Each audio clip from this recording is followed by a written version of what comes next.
I'm Thea Myers, 28 years old, and I was just called a freeloader who can't survive on her own by my own mother, right in front of 50 guests at her anniversary party. My stepfather followed it up by saying, "We don't need your cheap gift. Take it and leave." I didn't cry. I didn't raise my voice. I simply smiled, opened the box, and told them what it contained. Since that night, my phone hasn't stopped ringing, but I've learned something important. Not every call deserves an answer. Before I explain everything, if you feel this story is worth hearing, please like and subscribe, only if you truly want to. And if you'd like, leave a comment saying where you're watching from and what time it is there. To understand why I stood there holding that box, I need to take you back 12 years, to the day my life came apart. I was 16 when I received the call that changed everything. My father, David Myers, was a construction engineer. He wasn't rich, but he was the kind of man who worked overtime just to afford a short family trip to the beach. He never missed a school play, a parent-teacher meeting, or the small moments most fathers forget. That Tuesday morning, he kissed my forehead before leaving for a business trip upstate. "When I get back, we'll visit that college campus you like," he said. "Start thinking about your future." He never returned. A truck driver fell asleep at the wheel. We were told it was instant and that he didn't suffer, as if that was meant to help. At the funeral, I watched my mother, Linda, receive condolences with practiced calm. I thought we would grieve together. I was wrong. Within 2 weeks, she packed all of my dad's belongings into cardboard boxes, his books, his tools, even the watch his father had given him. She never asked if I wanted to keep anything, not one item. I later learned why, when I overheard her on the phone one evening, her voice low but clearly excited. "The insurance money came through," she said. "I can finally start over." Start over, as if the last 16 years were just a draft she could discard. What I didn't know then, and only pieced together years later, was that my mother had already met someone else, a man named Richard Thornton. From what I eventually learned, their relationship had started at least 6 months before my father's accident. My father wasn't even buried yet, and my mother was already planning her exit. 18 months after my dad's funeral, I was standing in an unfamiliar house in suburban New Jersey, carrying one suitcase into the smallest room, a converted storage closet with a tiny window. My mother had married Richard in a courthouse ceremony I wasn't invited to. "It was just a formality," she told me later. "Nothing worth making a fuss about." The house belonged to Richard, a 4-bedroom colonial with a neat lawn and a 2-car garage. His son Derek, who was 20 at the time, got the guest master bedroom with a private bathroom. I got the closet. Derek drove a brand new BMW, a graduation gift from his father, and was heading to a top university in California with everything paid for. I had to change high schools in my junior year, leaving behind every friend I had. When college applications came up, I gathered the courage to ask my mother about tuition. "Mom, the school I got into gave me a partial scholarship, but I still need about $8,000 a year. Could you?" She cut me off. "Thea, your father's insurance money is for rebuilding this family. Derek needs support for his education abroad, and you're almost 18. You should be learning to stand on your own." Richard, who had been pretending to read the newspaper, looked up and smiled thinly. "This house doesn't support freeloaders," he said. "If you want a degree, earn a full scholarship. That's how the real world works." I looked at them, my mother agreeing with her new husband, and understood the truth clearly. To them, I wasn't family anymore. I was a leftover from a life my mother wanted erased. What they didn't know was that everything was about to change. The night before my high school graduation, I lay in that cramped room and added everything up. No savings, no family support, a partial scholarship that still left an $8,000 gap each year, and a deadline. Richard had made it clear I had to leave the house the day I turned 18, which was 3 weeks away. I had tried everything: part-time jobs at the mall, tutoring younger students, asking my mother for one honest conversation about my future. Each time, I got the same answer: either silence or a version of the speech I knew by heart. "We have responsibilities to this family. Derek's education is expensive. You need independence." Independence, as if being abandoned was a favor. That night, staring at the stained ceiling, The pressure felt unbearable. If I gave up, I would become exactly what they already believed: a burden, a failure, someone who couldn't survive alone. But how do you prove them wrong when you have nothing? Then, my phone buzzed on the nightstand. An unknown number with a Boston area code. I almost ignored it, assuming it was spam, but something made me answer. "Thea," a woman said, her voice warm but careful. "This is Patricia, your Aunt Patty, David's sister." My heart stopped. I hadn't heard from her since the funeral. My mother had cut off all contact with my dad's family after remarrying. "I know your mother doesn't want us talking," Patricia continued, "but there's something important I need to tell you. Something your father left for you." That weekend, I told my mother I was staying at a classmate's house to study. Instead, I took a 6-hour bus ride to Boston. Aunt Patricia met me at the station. She looked so much like my dad, the same kind eyes, the same gentle way of listening, that it almost brought me to tears right there. Her apartment was small but welcoming, with photos of my father as a young man covering one wall, images I had never seen, memories my mother had removed from our home. We sat at the kitchen table, and Patricia placed her hands over mine. She admitted she and my mother never got along, but that wasn't why she called me. "David made me promise," she said. She explained that after marrying my mother, my father had quietly grown concerned. Not about love, because he did love her, but about what would happen to me if something went wrong. He didn't trust Linda with money. He saw how she spent and what she prioritized, and he feared I'd be left with nothing. So he planned ahead. Patricia went to a hallway closet and returned with a small wooden box with brass hinges. "Your father gave this to me 5 years ago," she said. "He asked me to keep it safe and give it to you only when you truly needed it. I think that time is now." Inside the box was a savings account passbook with my name on it, Thea Marie Myers. My father had opened it when I was 3. Every month, no matter how tight things were, he added something, $20, $50, more when he worked overtime. The last entry read $47,000. I couldn't breathe. Patricia explained he never told my mother because he was afraid she'd find a way to spend it. Beneath the passbook was an old envelope in my father's handwriting. The letter said that if I was reading it, he couldn't be there to protect me, but he never stopped trying. He acknowledged my mother's flaws and reminded me they were not my fault. The money was mine, meant to help me build the life I deserved. The letter ended with 3 words: "I believe in you." For the first time since the funeral, I cried without holding back. Patricia kept the original letter, telling me that if I ever needed proof, she would be there. I didn't understand what she meant then. I returned to New Jersey carrying a secret that changed everything. My mother was waiting when I walked through the door, arms crossed, her expression cold. "Where were you really?" my mother demanded. "I told you. A study group," I replied. "Don't lie to me. Mrs. Patterson called. There was no session this weekend." I set my bag down and looked her in the eye. "I went to see Aunt Patricia." Her color drained. For a moment I saw something flicker. Fear, maybe guilt, but it hardened into anger. "I told you we don't speak to that side of the family anymore." "You told me," I said quietly. "You didn't ask me. This is my house, my rules." "Actually," I added, "it's Richard's house." The silence stretched like a wire about to snap. Richard appeared in the doorway, drawn by our voices. "What's going on here?" "She went to Boston," my mother said, "to see David's sister." Richard's lip curled. The one who couldn't keep her opinions to herself at the wedding she wasn't invited to. He stepped closer.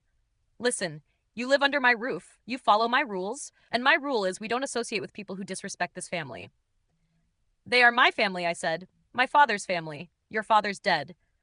The words hit hard. My mother said nothing. Richard smiled. "After graduation, you're out. No negotiations, no second chances. Start planning where you'll go." I held his gaze. "Don't worry, I already have." I walked past them both to my tiny room and closed the door. 3 weeks, that was all I had to endure before I'd be free. Graduation day arrived with perfect June sunshine and an empty seat where my family should have been. I walked across the stage alone, accepted my diploma alone, smiled for the photographer, and declined pictures with anyone else.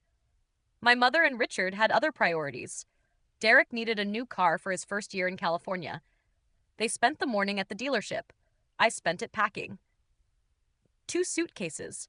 Everything I'd accumulated in 18 years fit into them, with room to spare. Before leaving, I took one last look at the storage room that had been my bedroom. The water-stained ceiling, the tiny window, the bare walls I'd never been allowed to decorate. I left a note on the kitchen counter. Thank you for teaching me exactly who I can depend on. Then I called a cab, rode to the bus station, and bought a one-way ticket to New York City. Aunt Patricia had arranged a small studio near the campus I'd be attending in the fall. Rent was affordable. The neighborhood was safe. For the first time in 2 years, I had a door I could lock without asking permission. Sitting on the bare mattress that first night, watching city lights flicker through the window, I felt something I hadn't in years: freedom.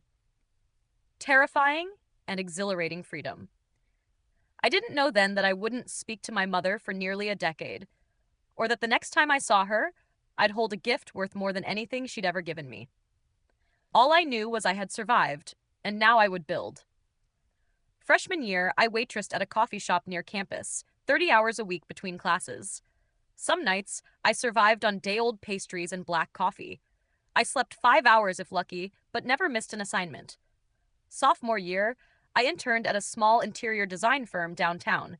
The pay was minimal, but I learned more in 6 months than most learn in 6 years. My boss noticed my eye for detail and gave me real projects. By junior year, clients began requesting me specifically. I freelanced on the side, turning small apartments into spaces people wanted to live in. My portfolio and savings grew. Senior year, I graduated summa cum laude. 3 firms offered positions. I chose the one with the most growth potential. At 25, I became lead designer at a prestigious Manhattan firm. My projects appeared in industry magazines. 7-figure clients requested me by name. By 27, I launched my own studio, Thea Meyers Interiors, with a small team, a growing reputation, and an impressive client list. Throughout it all, I stayed private. No social media, no interviews, no chance for certain people to see what I had become. Aunt Patricia was my family in every meaningful way. Then there was Marcus, whom I met at an architecture networking event at 26. Kind, patient, never pushing me to confront my past before I was ready. The invitation came on a Thursday in late September. I almost discarded it, assuming it was junk mail. But the return address stopped me. Thornton Residence, Cedar Grove, New Jersey. Inside was a thick cream-colored card with silver lettering. You are cordially invited to celebrate the 15th wedding anniversary of Linda and Richard Thornton. 15 years. My mother had reached out for the first time in a decade. I called Aunt Patricia. She went quiet for a long moment. I've heard things, she said carefully. Through old neighborhood contacts, Richard's business hasn't been doing well. They've had to make cuts. People have noticed. Your mother has been less generous with charity appearances. Their country club membership is reportedly in question. I stared at the invitation. You think that's why they want me there? I think your mother never acts without a reason, Patricia said. If she's reaching out after 10 years, it's not because she missed you. It's because she wants something. What are you going to do? She asked. I ran my thumb over the embossed lettering. I'm going. Not for her. For me. I need to close this chapter. Patricia paused. If you need backup, I still have your father's letter. I hadn't forgotten. I never would. In the weeks leading to the party, I did something unexpected. I bought a gift. Marcus watched as I wrapped a sleek box in navy silk paper with a silver ribbon. You're really bringing them something? He asked, concern in his eyes. They treated you horribly. 10 years of nothing, and you're buying a gift? I smoothed the ribbon. It's not about them. It's about who I want to be. Inside the box was a single key on a velvet cushion. Beneath it, a property deed, a 2-bedroom Manhattan apartment. $450,000. Safe, solid, a fresh start. Money I'd earned myself. I wanted to offer her a real chance. If she'd changed, it could be a new beginning. If not, at least I'd tried. The night before the party, I slipped something into my clutch.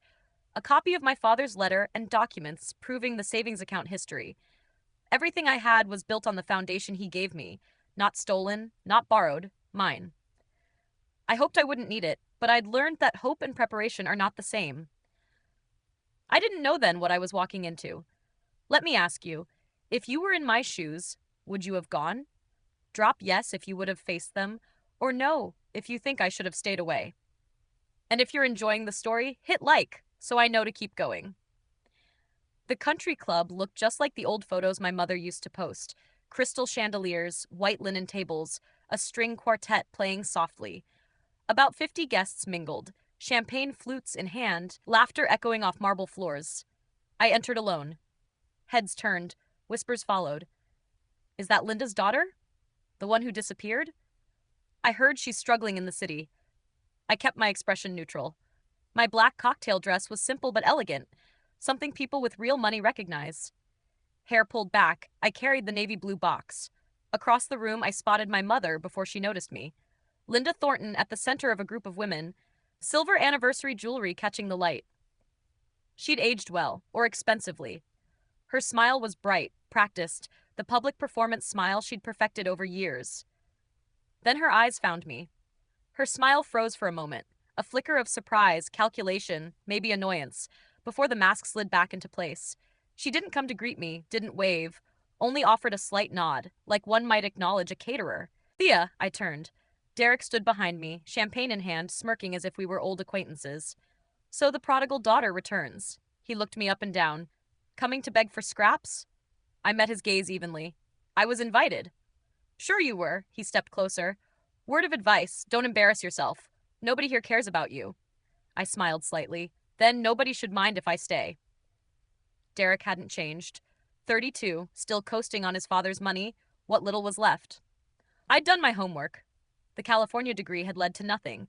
He bounced between vague consulting jobs before returning home to some made-up management role under Richard. Let me guess, he said, swirling his champagne. You're here for a handout. I'm here because I received an invitation. Right, he laughed. My stepmother felt sorry for you. Said you'd show up in something from goodwill, but we should be gracious anyway. I felt the familiar burn of anger, but 10 years had taught me control. Is that what she told everyone? That I couldn't hold a job, blamed everyone else, that I'm basically homeless? Derek leaned in conspiratorially. So that's the narrative. My mother spent a decade painting you as a cautionary tale. Interesting, I said calmly. What's interesting? That she talks about me at all, since she hasn't called in 10 years. His smirk faltered. Whatever. Just don't cause a scene. He nodded at the box in my hands. And don't expect anyone to be impressed. We all know you can't afford anything decent. I considered telling him the truth, watching his face change when he realized who I'd become. But not yet. Excuse me, I said, moving past him. I should go congratulate the happy couple. I walked to the main table where my mother sat like a queen surveying her court. The box felt heavier with every step. Richard sat at her right, nursing a whiskey. His face had grown harder over the years, deeper lines, a permanent furrow between his brows. The same look he'd worn the day he told me to leave. I stopped in front of them and placed the box on the table. Happy anniversary, Mom. She glanced at the gift as if it might bite her, then turned to the cluster of women beside her and laughed. Oh, look, my daughter decided to show up after all. The women exchanged polite smiles. That's a lovely box, one said. My mother didn't touch it. I'm sure it's very thoughtful, so she said, emphasizing thoughtful as a joke. Thea's never been good with gifts, money, or planning ahead. Richard snorted. Remember the Christmas she gave us those homemade picture frames? Laughter rippled through the table. What's in it? Another woman asked. My mother shrugged dramatically, pushing the box aside. Probably something from a clearance rack. That's about all she can manage these days. Her voice grew louder. This is my daughter, everyone. The one I told you about. Hasn't called in years. Couldn't finish college properly, and now she shows up with... She waved dismissively at the box. Mom, don't mom me, I said. Her eyes hardened. I know why you're here. You heard we were doing well and came looking for a handout. Same as always. The room went quiet. Dozens of eyes watching. You're a freeloader, Thea. You always have been. Richard stood, chair scraping the floor, and shoved the box toward me. I caught it against my chest. We don't need your cheap gift. Take it and get out. My mother nodded approvingly. He's right. You're embarrassing yourself. The silence was complete. Even the string quartet had stopped. 50 pairs of eyes burned into me, some pitying, some curious, some entertained. I could feel the weight of every judgment, every assumption, every lie my mother had told about me pressing down. An older woman shook her head slightly. A waiter froze mid-step, champagne bottle in hand. Someone whispered, "Poor thing." For a moment, I saw my 16-year-old self being told there was no money for her education. Saw my 18-year-old self leaving with 2 suitcases. Saw every version of me told she wasn't enough. Then something rose up, calm and steady, built over 12 years.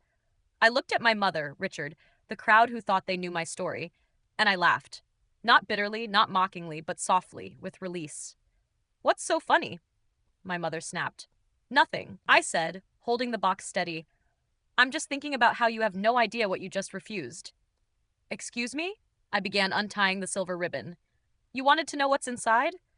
Fine. Let me show everyone." The room leaned in. Even Richard's sneer flickered with uncertainty. I opened the box and set it on the table. Inside, on a navy velvet cushion, was a single silver key. Beneath it lay folded documents. I lifted the key, letting it catch the light. "This," I said steadily, "is the key to a 2-bedroom Manhattan apartment. Upper West Side, doorman building, good schools nearby." Murmurs rippled through the crowd. I unfolded the documents and held them up. "This is the deed. Fully paid, no mortgage, valued at approximately $450,000. My mother's mouth opened, closed, opened again. "I was going to give it to you," I said, looking her in the eye. "A place to start fresh. From your daughter." A woman beside her gasped. "You? Where did you get money like that?" "I earned it running my own business, Thea Myers Interiors, high-end residential design." I let it settle. "You might have seen our work in Architectural Digest last spring." Whispers spread. Phones appeared. People searched, showed screens to each other. Derek blurted, "You're lying. Google it." Richard's face turned red. My mother looked like she'd been slapped. "Mom," I continued, "you told everyone I was struggling, that I couldn't hold a job at the top, that I was practically homeless." I gestured to the box. "Does this look like I'm struggling?" No one answered. The first crack had appeared in my mother's carefully crafted story. An older woman stepped forward, silver-haired, sharp-eyed. I recognized her from funeral photos. Eleanor Brooks, one of my father's oldest friends. "Linda," she said, voice precise, "you told me your daughter was unemployed, living off strangers, refusing calls. Is that true?" My mother opened her mouth, but nothing came out. "Mrs. Brooks," I nodded respectfully. "It's good to see you again." Her expression softened. "I'm glad to see you're doing well, despite what I was led to believe." Murmurs ran through the guests. Phones came out. "She's really a designer," someone whispered. "There's a whole website." I turned to my mother. "You never called me in 10 years. Where did your information come from?" Silence. "You didn't," I said. "You made it up. You told people whatever story made you look like the victim." Eleanor crossed her arms. "Linda, is this true? Fabricating stories about your own child?" Richard grabbed my mother's arm. "Don't answer that." "Why not?" I asked evenly. "What else do you have to hide?" The room was watching, like spectators at a trial. "While we're being honest," I continued, "let's talk about what really happened after my father died. The insurance money, where it went." My mother went pale. "Thea, don't." "Don't what?" "Tell the truth," I said, reaching into my clutch. I pulled out a folded piece of paper, yellowed and creased. "This is a letter," I said, "written by my father, David Myers, before he died."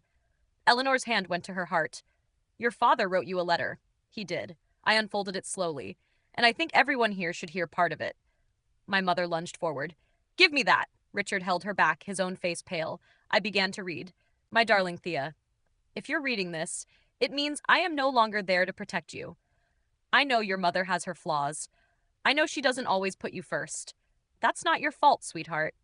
It was never your fault." A woman near the front wiped her eyes. "I've set aside money for you, separate from anything your mother could access. Use it to build the life you deserve.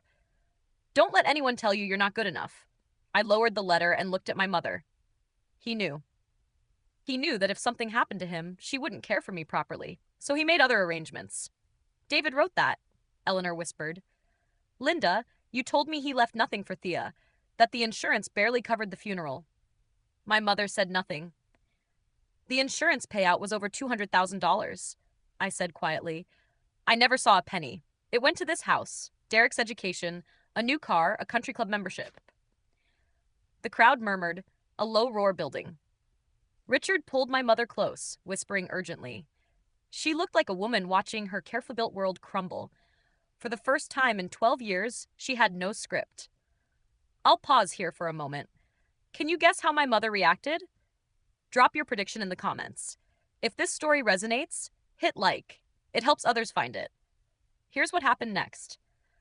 My mother recovered faster than I expected. Tears welled in her eyes, the same tears she'd summoned countless times for sympathy. Thea, sweetheart, she said, voice cracking perfectly. I'm so sorry. I didn't know. I didn't realize how much I hurt you. Let me make it right. We can start over. I'm your mother. I pulled the box back. No. The word hung in the air. What do you mean, no? This gift is for someone who deserves it. Someone who might actually want a real relationship. You're not that person. I closed the lid with a soft click. You can't do this to me. Her voice rose. Not in front of everyone. You did it first, I said calmly. 5 minutes ago, you called me a freeloader in front of everyone. You told them I was worthless, that I couldn't survive. You've been telling them that for 10 years.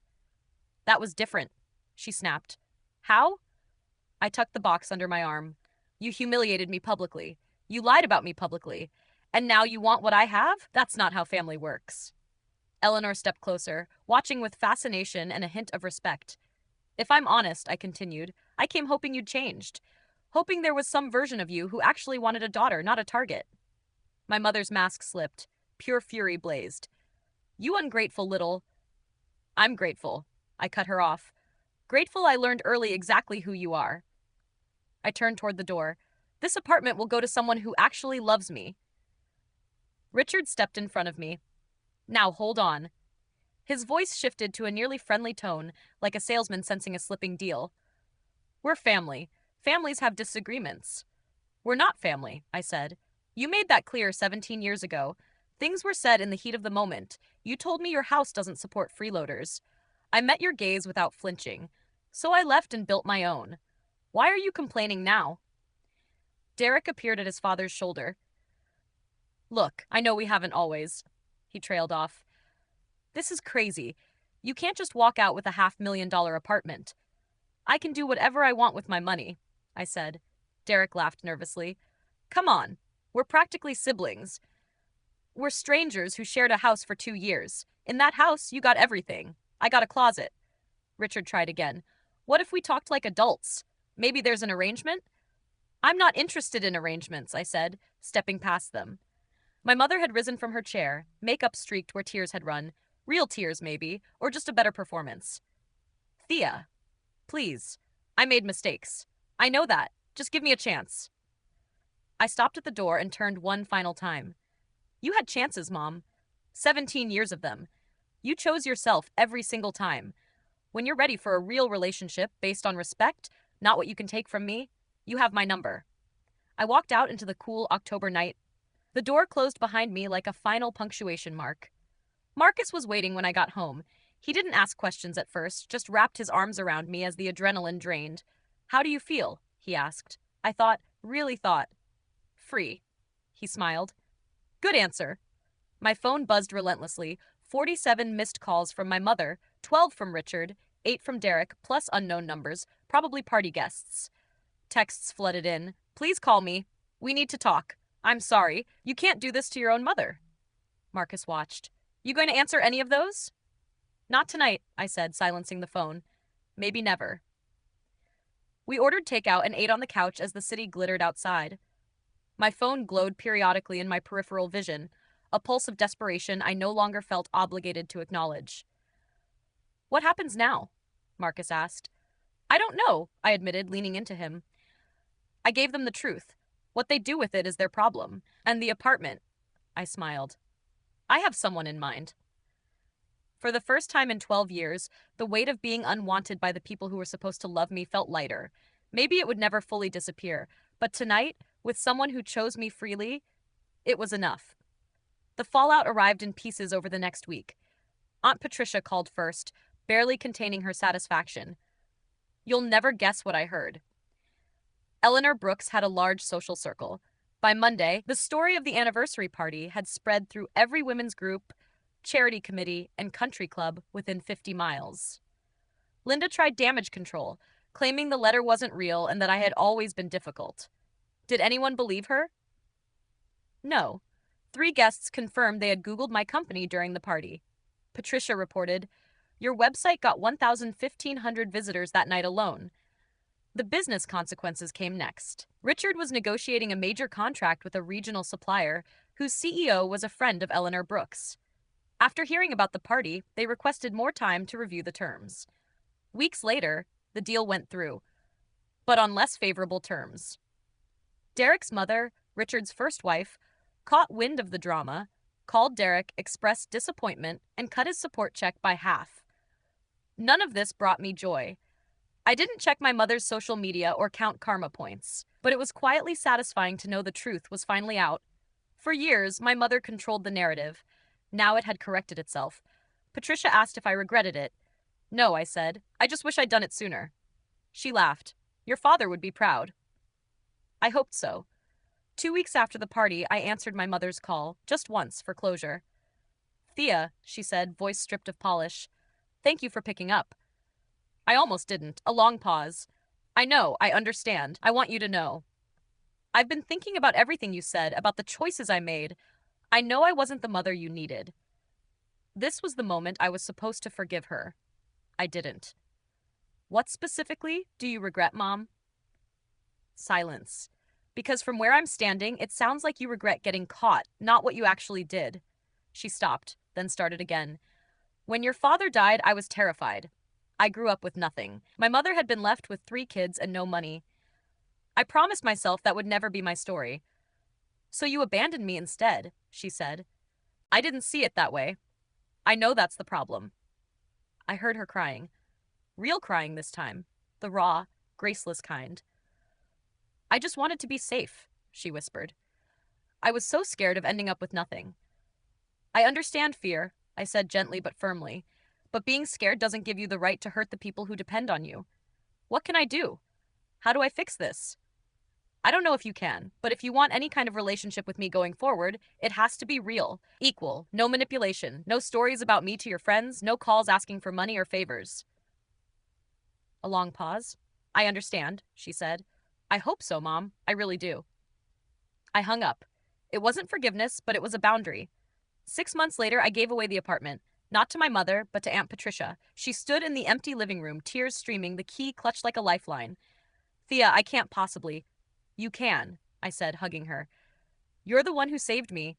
You kept Dad's promise when no one else would. This is yours. She had spent 30 years in that tiny Boston apartment, paying off nursing school debt and working double shifts at the hospital.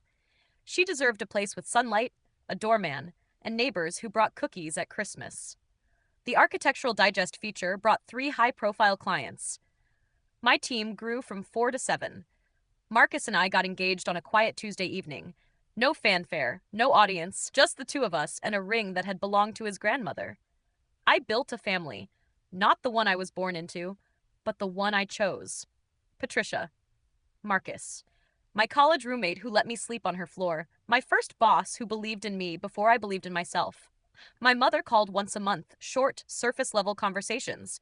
She never asked about the apartment again. Richard's business stabilized. Derek got a real job, according to the grapevine, something in sales. Whether any of them had changed, or just learned to hide themselves better, I couldn't say. It didn't matter. I had spent years waiting for my mother to love me the way I needed, to choose me, to show I was worth something. I finally realized I had been asking the wrong question all along. It wasn't whether I was worth loving. It was whether she was capable of it. Sometimes late at night, I write letters I'll never send. This one is for the 16-year-old girl in a hallway being told she's not worth an $8,000 investment. Dear Thea, I know you're scared right now. Lying in that tiny room with the stained ceiling, wondering if everyone is right about you. You're not worthless. The people who were supposed to protect you chose themselves. That's their failure, not yours. Their inability to love doesn't mean you're unlovable. You're going to survive this.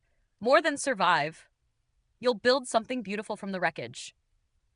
It won't be easy. There will be nights you cry yourself to sleep, mornings when you doubt yourself. Keep going anyway. One day, you'll stand in a room full of people who believe the worst about you, and you'll tell them the truth without flinching. You'll walk away with your head high and your heart intact. You'll finally understand their approval was never what you needed. What you needed was permission to believe in yourself. Dad already gave you that. The rest is up to you. I close the journal and look out at the city below. The sun rises over Manhattan, pink, gold, and promising. My father was right. I flew high, not because of the money he left me, but because he taught me what real love looks like. Patient, selfless, unconditional. That's the inheritance that matters. Not dollars in an account, but the deep certainty that I am worthy of being loved well. I learned that from a man who's been gone 12 years. I carry it with me every day. That's my story. If you're in a relationship where you feel diminished, dismissed, or made to feel you're not enough, know this. You have the right to set boundaries. You have the right to walk away. You don't need anyone's permission to love yourself. If this resonated, leave a comment. I read everyone. Subscribe and hit the bell for more stories like this. Check the description for similar videos. Thank you for staying until the end. I'll see you in the next one.